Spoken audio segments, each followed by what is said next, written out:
Class 10। अब हम इस वीडियो में अपना इस एमसीक्यू सीरीज़ का क्वेश्चन नंबर 10 को सॉल्व करने वाले हैं। और अब तक हम प्रीवियस ईयर जो एग्जाम में पूछे जाने वाले 9 एमसीक्यूज़ हैं उसको अपनी प्रीवियस वीडियो में सॉल्व कर चुके हैं। तो चलिए देखते हैं अब आपका एमसीक्यू नंबर 10। तो इस एमसीक्यू नंबर 10 में क्या पूछा गया है कि if p-1 p+1 and 2p+3 are in AP, यानी कि ये क्या है आपका एक AP बनाते हैं, then the value of p, तो वैल्यू ऑफ p इसके अंदर क्या होगा। तो आपको पता है कि क्लास 10 ये आपके अर्थमेटिक प्रोग्रेशन में से है, तो आपके पास 4 ऑप्शन है। तो देखते हैं इसका सोल्यूशन क्या होगा। तो देखो सबसे पहले हमें अच्छे तरीके से पता है कि जब भी आपको क्या निकालना होता है, आपको कॉमन डिफरेंस निकालना होता है, जिसको हम किससे डिनोट करते हैं, d से। जब भी आपको क्या निकालना होता है, कॉमन डिफरेंस, जिसको हम किससे डिनोट करते हैं, d से। तो उसके लिए एक फॉर्मूला है कि आप क्या करते हैं, an में से माइनस करते हैं an-1, ठीक है।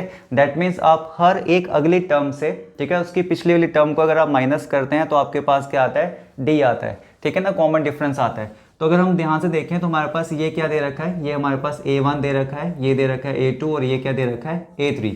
अगर ये AP बना रहे हैं तो ये a1 है, फर्स्ट टर्म है, सेकेंड टर्म है और थर्ड टर्म है, करेक्ट। तो अगर हम यहाँ पे क्या करते हैं, अगर हम यहाँ पे ये देखते हैं कि हमारा जो a2 है उसमें से अगर हम पिछली टर्म a1 को माइनस करते हैं तो आपके पास क्या आएगा, d आएगा। और सिमिलरली अगर आप a3 में से भी क्या माइनस करते हैं, a2 माइनस करते हैं, तब भी आपके पास क्या आएगा, d आएगा।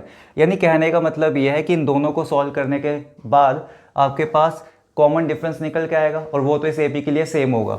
तो देखो अगर हम यहाँ पे इसके अंदर सब्स्टिट्यूट करें वैल्यू तो क्या होगा, तो इस a2 की जगह क्या आएगा, p+1 माइनस में a1 हमारा कितना गिवन था, p-1, a3 कितना गिवन था यहाँ पे, 2p प्लस में 3, और आपका a2 कितना गिवन था यहाँ पर, माइनस में यहाँ पर a2 गिवन है आपका p प्लस में 1, करेक्ट। अब इसको अगर हम सॉल्व करें तो चेक करो क्या आंसर आने वाला है, p+1, क्योंकि ब्रैकेट के बाहर माइनस है तो साइन चेंज होंगे, तो आपका p माइनस का हो गया, 1 प्लस का हो गया।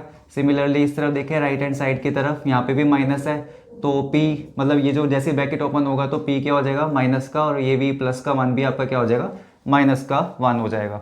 अब देखो ये प्लस का p और ये माइनस का p है, ये कैंसिल आउट, और यहाँ पर क्या बचेगा आपके पास, +1 यानी कि प्लस का 2।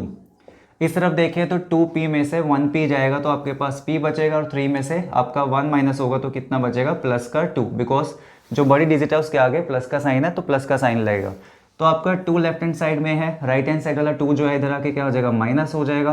तो हमारा आंसर जो p का आएगा वो क्या आएगा, 0। यानी यहाँ पे जो आपके पास p था उसकी वैल्यू क्या है, 0। तो हमारा सही आंसर है यहाँ पे C।